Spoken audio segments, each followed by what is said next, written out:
So ito po yung aking sagot patungkol sa huling katanungan sa aking unang 3 video. Kung ako po ba ay mag-i-stay pa bilang isang Seventh-day Adventist o ako po ay aalis na bilang kabahagi ng pananampalatayang ito.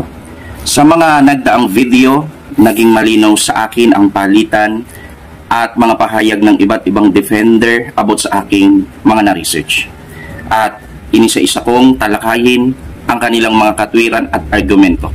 At nakita ko lamang na maraming mga defender panatiko sa Adventist. Ano pong ibig kong sabihin?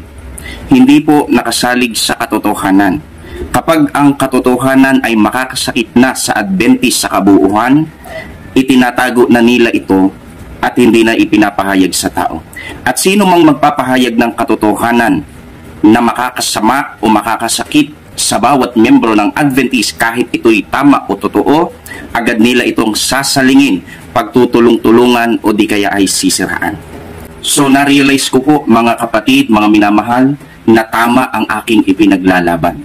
Marami lamang nagagalit sapagkat hindi po ito pabor sa posisyon ng Adventist, subalit ito'y nakasalig sa katotohanan, sa history at sa mga dokumentong magpapatunay na ang Seventh-day Adventist ay nakapagsagawa ng mga abortion, elective abortion sa mga ospital using guidelines na ibinigay ng ating General Conference. Gaya ng aking binanggit, hindi ko po maaatim o makakaya na manatili sa pananampalataya na alam ko sa aking sarili na nagkaroon ng issue sa pagpatay ng mga sanggol na walang kalaban-laban. So mula po sa araw na ito, ako po si Brother Reynaldo Moncada Verano na nabautismuhan sa Seventh-day Adventist noong January 28, 2017.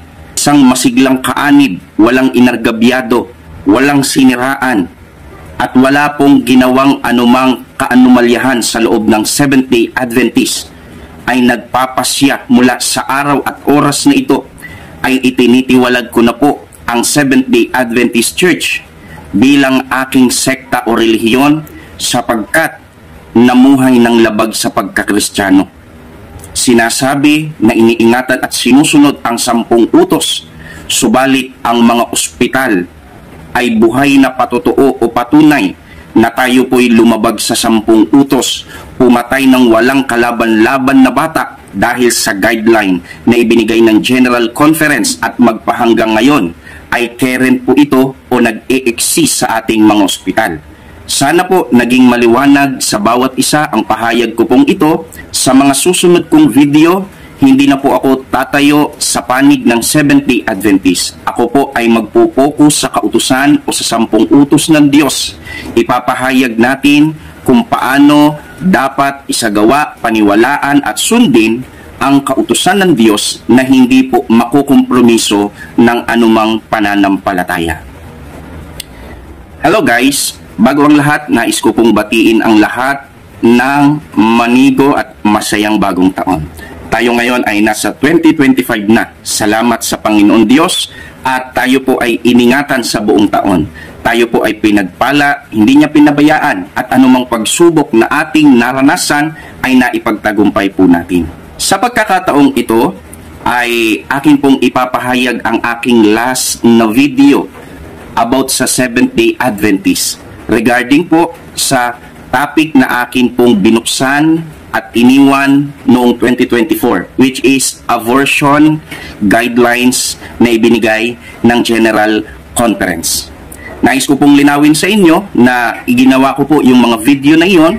Unang-una, naglabas ako ng 3 part ng reaction video sa video ni Brother Melvin Sarmento. At based sa aking na-research, kapareho po ng kanya ring na-research, kaya sinang-ayunan ko po ito. At sinabi ko na gagawa ako ng aking last video upang linawin sa lahat kung ako po ay magpapatuloy pa bilang Adventist o hindi na po. Subalit, habang ako po ay nag-iisip, aking pinag-iisipan upang maging patas sa aking sekta, ay maraming mga defender ang gumawa ng mga video, especially si Pastor Dizon. Lilinawin ko po, ang issue na ito ay hindi po sa pagitan namin ni Pastor Dizon, kundi issue po ito about sa guidelines na inilabas ng General Conference na akin nga pong in-expose. Si Raymond Cada ay anti-abortion. Nung na-research ko po yung guidelines mula 1970, 1971, 1992 hanggang sa current guidelines, nakita ko po na labag po ito sa pamantayan ng Biblia. Ito po ay hindi anti-abortion kundi pro-choice. Sumasang-ayon sa abortion using guidelines. At hindi po ito sang-ayon sa prinsipyo ng Biblia. Kaya akin po itong in-expose sapagkat maraming nagsasabi na para bagang nagbago daw yung aking posisyon mula sa unang 3 video hanggang sa mga latest na video na aking ini-upload. Nais ko pong maging malinaw na hindi po yun nagbabago. Gaya ng aking binanggit na pag-iisipan ko kung ako'y magpapatuloy pa o hindi na. Subalit, bilang miyembro na pinag-iisipan pa kung ako'y magpapatuloy o hindi na, kailangan ko pa rin gampanan ang aking bahagi. Na ano po yun? Tumayo sa panig ng Seventh-day Adventist. Kaya habang pinag-iisipan ko ito, ay gumawa pa ako ng mga video upang linawin, maging malinaw, at maging kapakipakinabang sa maraming Adventist ang isyong ito about abortion. Ine-expose ko po yung guidelines upang maunawaan ng maraming Adventist na anti-abortion na lumihis sa tamang prinsipyo ang General Conference sa pagpapahintulot sa paglalabas ng guidelines sa ating mga ospital. Kaya po naisagawa ang abortion sa mga ospital ng Seventh-day Adventist. Siyempre bilang isang miyembro ay kailangan ko pa rin gampanan ang aking bahagi. Sapat na sa akin na maunawaan ng isang Adventist na hindi ang layunin natin ay siraan ang church. Ito lamang ang pinapalabas ng ibang mga defender na hindi naunawaan ang aking ipinaglalaban. Ako po si Raymond Cada ay matagal na naging defender ng Seventh-day Adventist. Nagpalakas sa Diyos ang kapurihan, hindi tayo nagyayabang, nagpalakas ng maraming mga churches sa iba't ibang lokal ng ating pananampalataya at wala po tayong siniraan o inargabyado na kahit sino. Subalit, ang katotohanan ay dapat manatiling katotohanan. Sapat na sa akin na maunawaan ng isang miyembro na hanggang sa huling video ko ay ipinaglaban ko ang katotohanan na natutunan ko sa loob ng Seventh-day Adventist. Meron lang akong mga 4 o 5 point na gustong sagutin bago po ang huling video na ito. Una, yung video po ni Pastor Dison. Hindi tayo galit kay Pastor, hindi po tayo namimersonal. Happy New Year po, Pastor. Subalit sasagutin ko po yung mga natitirang video nyo po na tinalakay po yung aking video. Marami sa mga video ni Pastor ay hindi ko na sasagutin kasi hindi naman halos dumirekta sa akin. Meron pong sasagot po na iba yan. Ipapakita ko po yan sa ibang pagkakataon. Pero may mga bagay na kailangan ko pong linawin. Kasi po, yung aking video na ine-expose about abortion, may mga arguments sila o pinalalabas na hindi naman daw talaga abortion ang dahilan kung ba't ako nag-expose. Gusto ko na daw talagang umalis sa Adventist, ginamit ko lang daw ang issue na ito o gumamit ako ng ibang tao para lang maka-exit ng maganda. Isang pamamaraan na ginagawa ng defender, itinatanim sa isip ng mga miyembro kapag napahihiwatigan na nila na tila baga lumalaban sa aral o pananampalataya ang isang tao. Subalit, gaya ng aking binabanggit, hindi po ako lumalaban, hindi po ako nagsasalita against sa Seventh-day Adventist, kundi kung ano yung katotohanan na dapat matanggap ng isang miyembro. Ito po ang ating ine-expose o ipinapahayag. Kaya po gusto kong linawin po yan. Una, sabi ni Pastor, inalis ko daw yung salitang parang sa salita ni Brother Johnson Amican. Nung sinabi niyang yung lumabas na guidelines noong 1992 is parang hindi maganda ang guidelines. Sinabi ko daw na ito daw ay hindi magandang guidelines at ipinakain ko sa bibig ni Brother Johnson Amican para siraan lang daw ang Adventist. Ibig sabihin, binago ko daw yung sentido ng kahulugan o pahayag ni Brother Johnson Amican. Ayan. Ang tawag niya nga po dito is hindi magandang guidelines. Pero gusto ko lang pong ipaalala sa inyo na noon pa man, kahit na medyo parang hindi maganda yung guidelines na lumabas noong mga taon noon, 1997.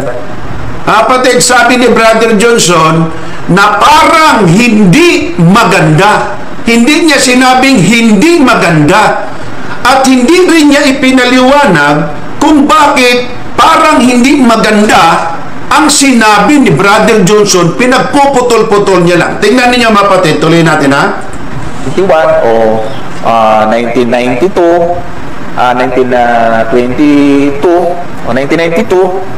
Pero gusto ko lang pong ipaalala sa inyo na noon pa man, kahit na medyo parang hindi maganda yung guidelines na lumabas kahit na medyo parang hindi maganda yung guidelines na lumabas mga taon noon 1971 o 1992, mga taon noon 1971 o 1992, 1922 o 1992. Bakit hindi magandang guidelines? Kasi nga, pag binasa mo yung nasa guidelines, hindi naman talaga kasi maganda. Ganyan mga kapatid, ang ginawa niya paulit-ulit. 1970, 1992, parang hindi magandang guidelines. 1970, 1992, parang hindi magandang guidelines. At least 2-3 beses niya paulit-ulit. Ganun lang kaiksi. Hindi ba lang binigyan niya ng justice kung bakit sinabi ni Johnson Amica na parang hindi maganda. Again, dito po sa kanyang video o sa kanya pong sinabi na atin pong makikita, hindi maganda ang guidelines ng Seventh Adventist. Inalis na yung salitang parang. Ano po yung aking masasabi dyan? Una, respeto kay Brother Johnson Amican. Yan po ay aking mentor. At yan po ang isa sa kinasangkapan ng Panginoon kung bakit ako po ay napaanim sa Seventh-day Adventist. So, ang masasabi ko po dyan is wala pong mali sa aking sinabi. Sinabi ko po na ayon kay Brother Johnson Amican, hindi maganda yung guidelines na lumabas. Bakit po? Kasi by contextual or konteksto, ang binabanggit ni Brother Johnson is 1992 Executive Committee Abortion Guidelines. Lilinawin ko po ha, yung 1992, kagaya ng pinagdidiinan ni Pastor Dison, hindi po ito full session. Ito po ay Executive Committee. Yung pahayag ni Pastor Dison, burahin nyo na po sa isip nyo ho yan. Kasi wala hong naniniwala po dyan na defender. Sarili lang po yan ni Pastor. Yan. So, yun pong 1992 guidelines, hindi po ito parang hindi maganda. Kasi pag sinabing parang hindi maganda, ang gustong ipatunod ni Pastor, hindi naman sinasabi ni Kuya Johnson na hindi maganda yung guidelines. Kumbaga, parang hindi maganda. Ibig sabihin is, maganda yung guidelines sa unang tingin, parang hindi maganda. Hindi ba? Yun naman ang gustong palabasin ni Pastor Dison. So, pag tinignan nyo po yung 1992 Executive Committee Abortion Guidelines, hindi po talaga parang hindi maganda ito. Hindi po talaga parang hindi maganda ito. Ang tamang salita talaga dito is hindi magandang guidelines. Bakit? Kailan naman naging parang hindi maganda yung guidelines na abortion na pwede mong i-abort yung mga may mentally or physically defect, kagaya ng mga may Down syndrome or mongoloid? Parang hindi maganda ba yon? Hindi po, hindi yung talaga maganda. Sapagkat marami tayong miyembro sa Adventist Church na may anak na mongoloid. Hindi nila alam, pwede pala yung i-abort sa 1992 abortion guidelines. Official po ito, official na guidelines ng Seventh-day Adventist sapagkat ito po ay pinagtibay sa Executive Committee. At ito nga po yung binanggit ni Brother Johnson Amican. Kung hindi naman ito official, ba't niya naman ito babanggitin o gagamitin? So, walang mali sa aking sinabi. Talagang hindi maganda yon. Sinabi lang ni Brother Johnson na parang hindi maganda sapagkat in favor sa Adventist. Sapagkat si Kuya Johnson ay nagsasalita hanggat maaari parang hindi masaktan yung miyembro. Pero pag binasa mo yung guidelines, talagang hindi maganda yung guidelines na ito. Kaya sabi ni Pastor Dison, binago ko daw yung pahayag. No, wala po akong binabago. Matagal ko na pong pinatutunayan na yung 1992 Executive Guidelines na yan ay hindi maganda ang guidelines na yan. Yan po ay labag sa Biblia sapagkat sa Biblia hindi po pumapayag ang Diyos na ipa-abort o patayin ang isang sanggol kung ito ay magiging mongoloid o kaya bunga ng rape at incest. Kasalanan ang rape at incest pero walang kamali-mali ang bata doon. Hindi niya ginusto yon. Wala siyang plano na mangyari yon o maging bunga sa ganong sitwasyon. Ang Diyos ang may karapatan kung magpapatuloy ang bata o hindi. Pero sino man, even yung magulang, walang karapatang magpasya. Lilinawin ko po, even ang magulang, walang karapatang magpasya kung bubuhayin o hindi ang sanggol. As long as nabuntis ang magulang, bagamat hindi maganda ang bunga ng rape at incest, hindi po tama na ang magulang magpapasya na yan po ay ipa-abort. Bawal po yan sa Biblia. Ang kasalanan ng General Conference naglabas ng guidelines na pinahihintulutan as long as yung magulang ay magpapasyang ipa-abort po ito.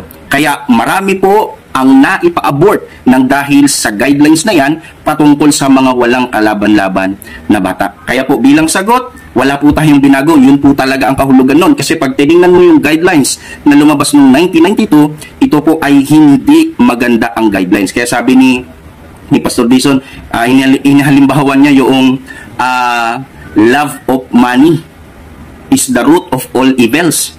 Ang pagmamahal sa salapi o ang labis na pagmamahal sa salapi ay ugat ng lahat ng kasamaan. Iba daw yung salitang love of money kaysa sa money is the root. Iba daw yon, ang pagmamahal sa pera or ang pera ang ugat ng lahat ng kasalanan. O nga naman, kung titingnan mo sa sentido, iba nga naman yung ang pagmamahal sa pera ay ugat ng lahat ng kasalanan o kasamaan kaysa sa salitang ang pera ay ugat sa lahat ng kasalanan. Pero sa sentido ng 1992 guidelines, hindi po siya parehong halimbawa. Bakit? Kasi po, pag tiningnan mo yung 1992 guidelines, maraming ulit ko nang ine-expose, talagang hindi po siya maganda. Mali niyang sabihin parang hindi maganda ang guidelines, kundi ang tama doon, hindi maganda ang guidelines noong 1992. Pero kung titingnan niyo yung pahayag ni Pastor, siya mismo nagkakamali sa pag-review sa video ni Kuya Johnson Amican. Bakit po? Sapagkat ang sabi ni Kuya Johnson Amican, merong pag-unlad yung statement.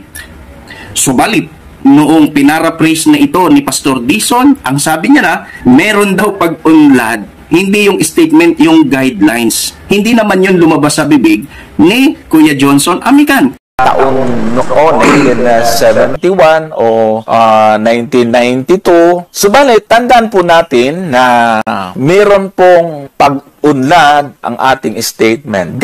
Meron pong pag-unlad ang ating statement. Ang ating statement. Ganito po. Anong sabi ni Brother Johnson? May guidelines, binanggit niya 1971, dapat yan 1970, 1992, pero yung guidelines ay merong pag-unlad. Pero yung guidelines ay merong pag-unlad. Nakapa niyo mapatid? Merong pag-unlad. May updates, may improvement ito. Kagaya ng aking binanggit ng mga nakarang video, ito yung ginagawa ng mga defender. Ina-expose nila yung 1970, 1971, 1992 guidelines. Pero pagpasok ng 2019, hindi na nila ina-expose yung guidelines kundi statement na. Napansin niyo po ba? Yan din yung ginawa ng pag-aralan natin. At ginawa din ng napakaraming mga defender para itago ang katotohanan. Subalit, in-expose na natin po yan na kung saan magkaiba yung guidelines, magkaiba yung statement. By statement, mula noong una hanggang ngayon, tayo po ay anti-abortion. Kaya nga ako nag-Adventist kasi by statement, by belief, by doktrina, tayo po ay tutol sa pagkitil ng mga sanggol na walang kalaban-laban. Subalit, kahit na tayo by statement ay anti-abortion, ang GC po natin ay naglabas ng guidelines. At hanggang ngayon, current guidelines, ang pinaka-current kasi is 2019. Nananatili po ang abortion guidelines na pinahihintulutang i-abort ang mga mongoloid at yung bunga ng rape or incest as long as yung magulang ay magpapasya na ipa-abort ito. Mali po ito. Bakit? Sapagkat kasalanan na nga na ma-rape at magkaroon ng incest or sapin-sapin sa circle ng family. Binigyan pa ng choices ng ating GC. Hindi po pinag-uusapan ang kalayaan po doon. Ang pinag-uusapan, decision ba yun ng Biblia o hindi? Sa Biblia, walang karapatan, even ang magulang. Sapagkat sa Biblia, hindi po pinapahintulutan kahit ang magulang na magkaroon ng free will na ipalaglag ang sinapupunan na bunga ng rape at incest. Murder is a murder. Kasalanan po yan, mga minamahal na kapatid, na choices na ibinigay ng guidelines na ipinagkaloob ng ating General Conference. Dahil kung ipinahintulot sa Biblia na ipalaglag ang bunga ng rape at incest, sana wala kang tagapagligtas ngayon. Alam yan ng mga nagbabasa ng Biblia, sapagkat si Jesucristo sa kanyang katawan tao, sa linya ni Maria, yan po ay bunga ng incest, sapagkat yun pong panahon ni Noe, sa pagdami ng tao, nakalinya po ang lahi ni Jesucristo sa bunga ng incest. Kaya kung ipa-abort yun, di sana wala kang tagapagligtas ngayon. Kaya napakamaling paraan na tayo po ay sumang-ayon sa ganyang guidelines na yan. Ako po ay hindi sang-ayon, kaya po ine-expose ko yan. Ang ginawa ng mga defender, pinalabas nila na sinisiraan ko ang Seventh-day Adventist Church. Sa totoo lang, kayong mga defender ang tunay na naninira sa church sapagkat hinahayaan ninyo ang maling guidelines sa ating iglesia. Kaya po, walang mali sa aking pahayag na hindi maganda ang guidelines. Ayon po sa in-expose ni Brother Johnson Amican. Kung titingnan naman natin, iba yung salitang may pag-unlad yung ating statement kaysa sa salitang may pag-unlad ang ating guidelines.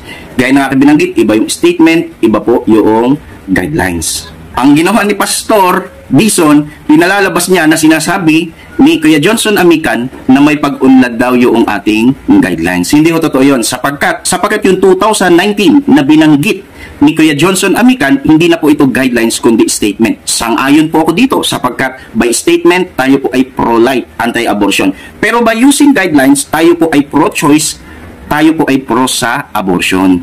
Yan po yung dapat maging malinaw sa bawat isa sa atin. Kaya hindi po ako kalaban ng iglesia. Ipinapahayag ko yung katotohanan na dapat maunawaan ng isang miyembro ng Seventh-day Adventist, magalit ka man o hindi. Ikalawa, sinasabi niya daw na masyado kong pinutol. Pinaliit ko daw masyado yung portion ng video ni Kuya Johnson.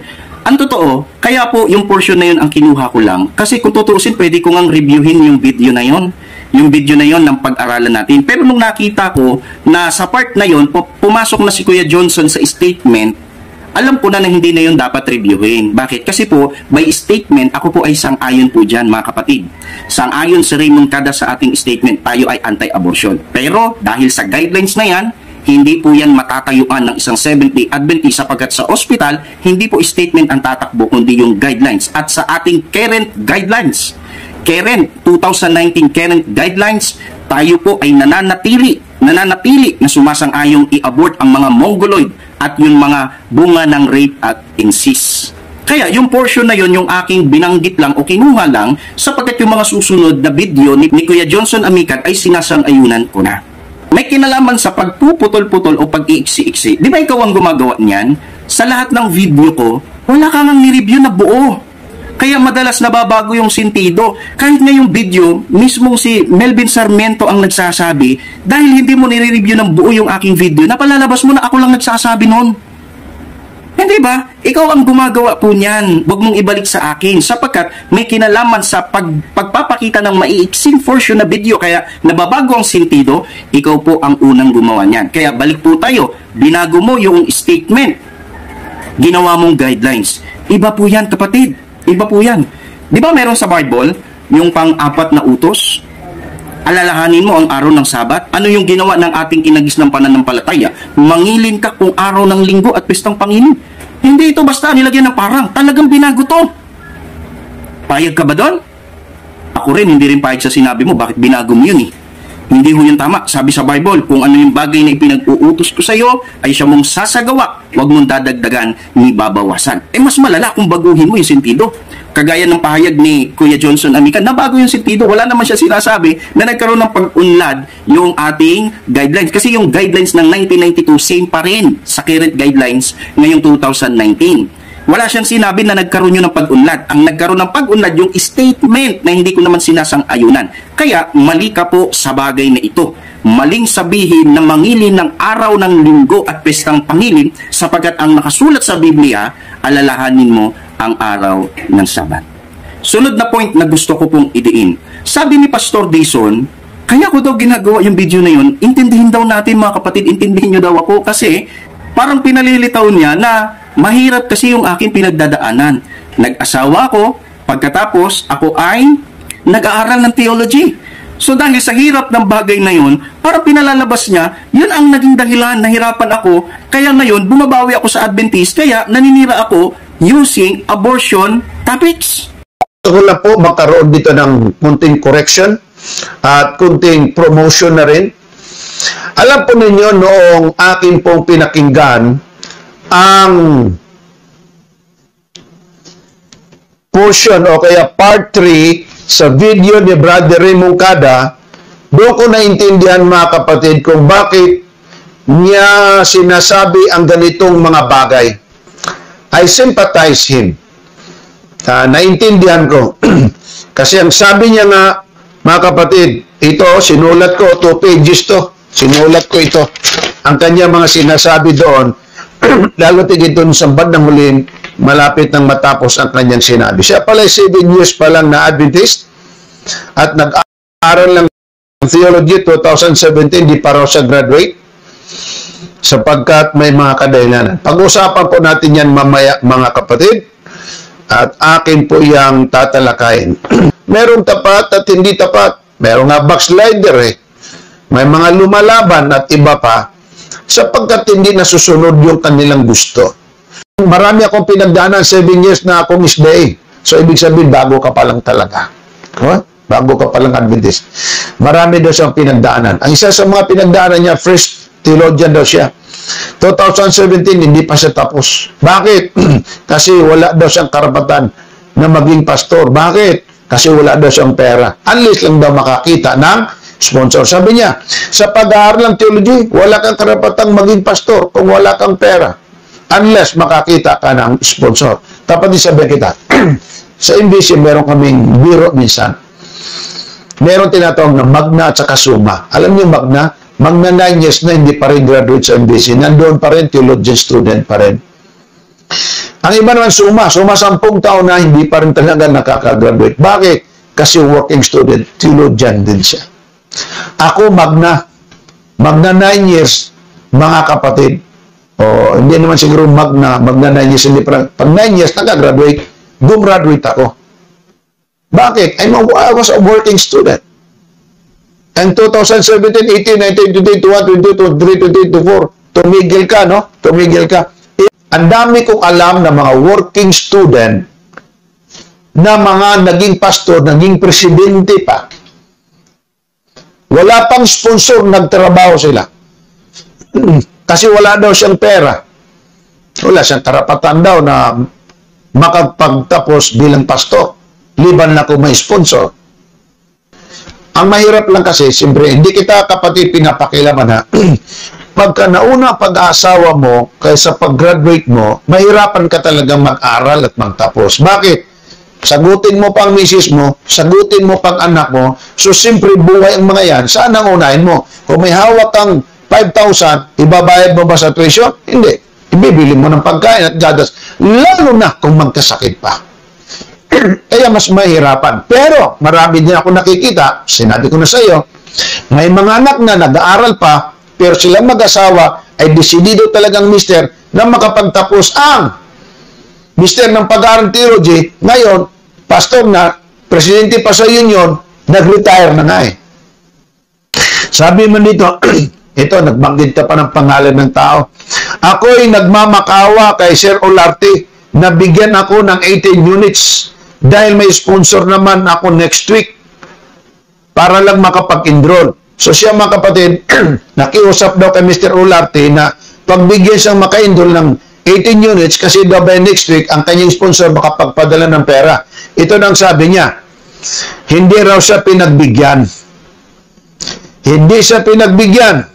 Kaya nawalan ako ng ganang mag-theology dahil sa kakapusan ko ng pera.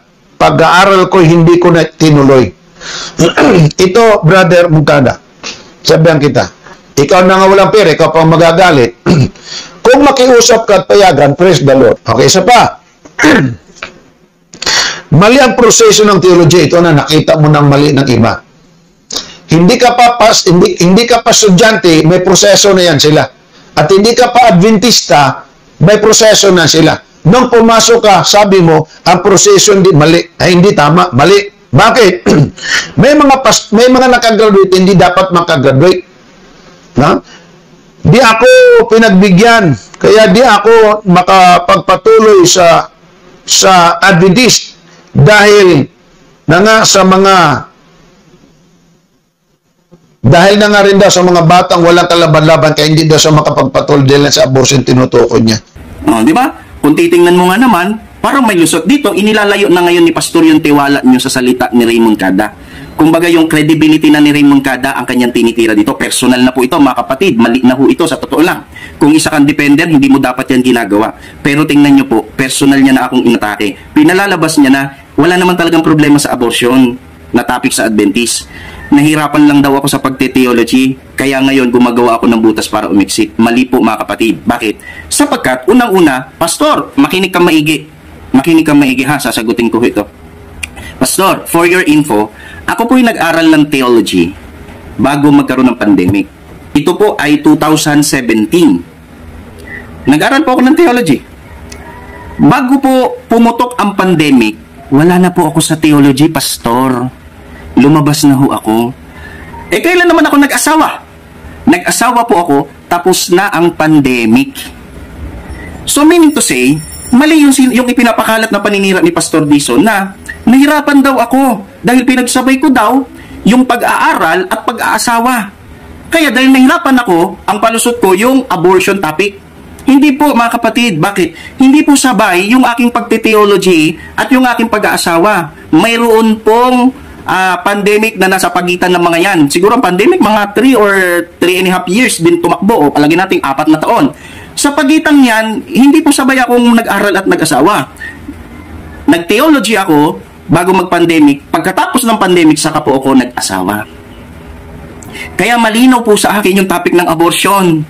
At yan po ay nakasalig sa mga reference na reliable at hindi po mga fake news. Hindi mo yan kayang mabago. Nasa history na yan. Nasa kasaysayan na yan. Kaya po mali yung pinapakalat ni Pastor na ako po ay gusto nang umexit sa Seventh-day Adventist at gumawa na lang daw ako ng dahilan. Nahirapan lang daw ako sa theology. Sapagkat mahirap daw pagsabayin ang pag-aasawa at pag-aaral. Hindi po sa akin yun, Pastor, sapagkat hindi po naganap ang ganung bagay. Hindi po sabay ang aking pag-aaral ng theology at ang aking pag-aasawa. Kaya maling argumento po yan. Di ba ganyan ginawa mo kay Kuya Ronald?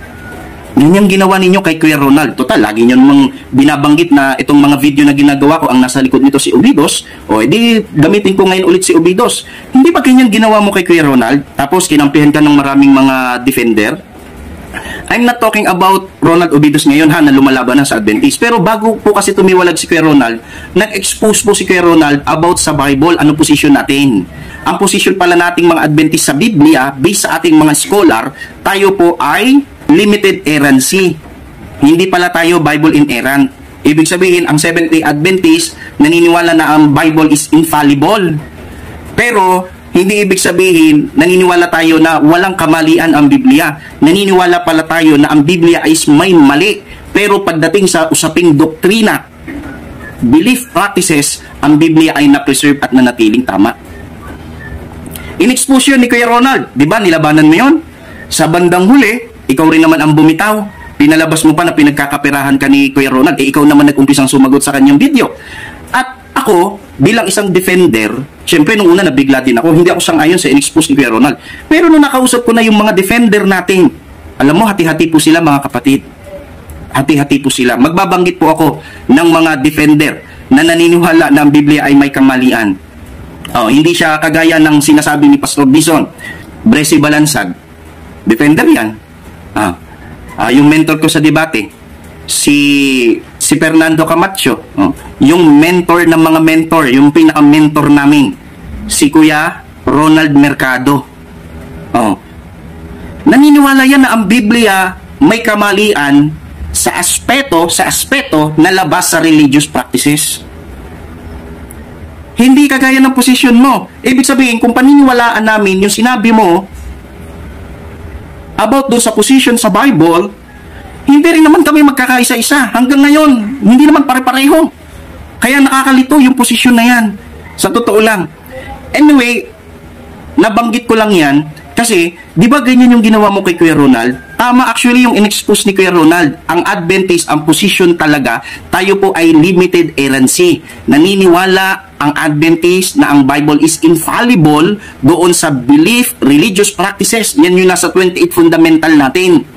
Pero sa ibang aspeto na labas sa doktrina at paniniwala, ang Biblia daw, ayon sa Adventist, ay mayroong kamalian. Pero bakit mas maraming naniwala kay Pastor Dison kaysa kay Kuya Ronald? Kahit yun naman talaga ang posisyon ng Adventist, yung in-expose ni Kuya Ronald. Kasi binanatan nyo si Kuya Ronald, pinagtulong-tulungan ninyo, pinersonal si Kuya Ronald. Hindi ba? Pinersonal na ninyo si Kuya Ronald Yan din yung ginagawa mo ngayon sa akin. Ngayon, bahala na kayo mga Adventist kung paniniwalaan nyo po ang taong ito. Kasi pastor nga po siya di ba? Marami ang followers. Pero gaya na aking binabanggit, hindi po ako naninira sa Seventh-day Adventist. Ini-expose ko talaga yung guidelines na yan. Bakit? Against yan sa statement ang Adventist. Hindi po sang-ayon ang Adventist na ipa-abort. Yun pong bunga ng rape and incest, pati yung mga Mongoloid using statement. Pero dahil sa guidelines na yan, hindi po natin matayuan ang statement. Kaya po sa pahig ni Pastor na nagtopic lang daw ako ng abortion para maka-exit sa Adventist dahil nahihirapan daw ako sa pagte-theology at pagsabayin yung aking pag-aasawa, ito po ay fake news. Dahil hindi po sabay ang aking pag-aasawa at ang aking pag-aaral ng theology. About naman sa tumatagal ng summa cum laude, di ba? Magna cum laude, yung sumasampung taon, magna 9 years, wala naman akong against dyan. Wala naman akong problema dyan. Parang gustong palabasin ni Pastor na naiinip ako sa pagte-theology. Hindi naman yun Kaya ako lumabas sa theology, nakita ko hindi talaga kasi tama ang sistema. Bakit? Maganda lang mapakinggan yung mga testimony na tumagal ng 9 years, 10 years, pero natapos pa rin. Hindi ba? By the grace of God, nakagraduate pa rin. Wala naman akong against dyan. Ang point ko is, bilang isang Adventist organization, ang church naman ang may-ari sa school. Bakit hindi sila gumawa ng programa na makatatapos ang isang nagte-theology? At least 5 years. Kasi kapag masyado nang matagal, kagaya ng nakasama ko sa dorm, nag-aral ng theology sa MBC, binata pa. Ngayon, tatay na tawag namin, pag-graduate pa lang. Ilang taon na yun. Hindi yun, nagpas 15 years ata siyang nag-aaral ng theology. Tagal. Yung lakas niya, kaya nung pag-graduate siya, sabi ko, congrats tayo, makagraduate ka na. Pero anong sabi niya sa akin? Ang tagal. Yung lakas ko, naubos na sa pag-aaral. Kunti na lang mapapakinabangan ng church. Bakit? Kasi mas mahaba yung buhay sa pag-aaral. Wala akong against dyan. Okay yan. Kung may gagapang mo yan. Ang point ko is, mali kasi talaga na wala man lang programa ang church na makagraduate ang theology, isang theologian. So hindi naman lalagpas dapat ng 10 taon. Mali naman yan Hindi ho yung tama. Bakit? Kasi ang pag-aaral, hindi yan yung mismong field. Ang field natin sa church, sa local. Yung local churches ang dapat pagsilbihan, hindi yung school. Naubos na yung panahon sa school. Kaya nung nakita ko, tumatagal na ako, lumabas na ako. Bakit? Grabe, pag wala kang pera, totoo naman talaga yan Pag wala kang pera, wala kang karapatang mag-aral sa university natin. Mag-working student ka, goods, pero hindi nyo alam ang karanasan namin bilang working student. Isipin mo, kaya lumabas na ako, 3 units na lang ang ibibigay sa akin. 3 units na lang. Isang subject lang po yun mga kapatid. Kung kada taon, dahil sa laki ng utang, 3 units lang ng 3 units, baka hindi ka magsuma o magmagna. Bakit 20 years, di ka makagraduate pa? Bakit? Walang mali sa pagte-theology, ang mali yung sistema. Hindi gumagawa ng paraan ang ating church ng isang theologian na may kaloob naman sa pag-aaral, sa pagpapastor, ay makagraduate ng mas maaga para mas maagang makapaglingkod sa iglesia. Maraming wala naman talagang kaloob, hindi naman talaga pang theologian. Pero dahil may pera, nakakagraduate. Kaya pagdating sa mga local churches, sakit sa ulo ng ating mga local churches. Alam po yan ng mga officer sa Seventh-day Adventist. Kaya, for the record mga kapatid, mali po yung sinabi ni Pastor Dison na gumawa lang daw ako ng topic, intindihin nyo lang daw kasi mahirap pagsabayin ang pag-aaral at pag-asawa. Hindi po sabay na nangyari po yan. Nag-topic ako ng abortion, hindi po para lumabas sa Seventh-day Adventist. Ako po ay defender. Bago ko ilabas yung topic about abortion, may mga naunang debate pa ako para ipagtanggol ang Seventh-day Adventist laban sa mga naninira.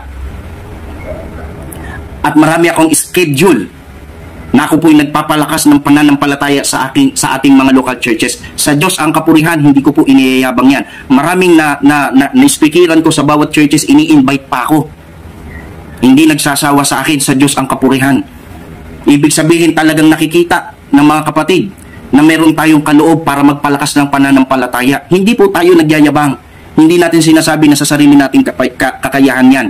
Sa Diyos ang kapurihan, kay Kristo ang kalwalhatian sa bagay niyan. Kaya ako nag-topic ng abortion sapagkat bilang member, dapat kong gampanan ng aking part na ano yun. Dapat kung ano yung totoo, yun lamang ang matanggap ng membro. Natuklasan natin, batay sa mga resources, mga reliable evidence natin na galing mismo sa church, ng Adventist naglabas ng guidelines, ang ating GC naglabas ng guidelines na pwedeng ipa-abort yung mga walang kalaban-laban na bata.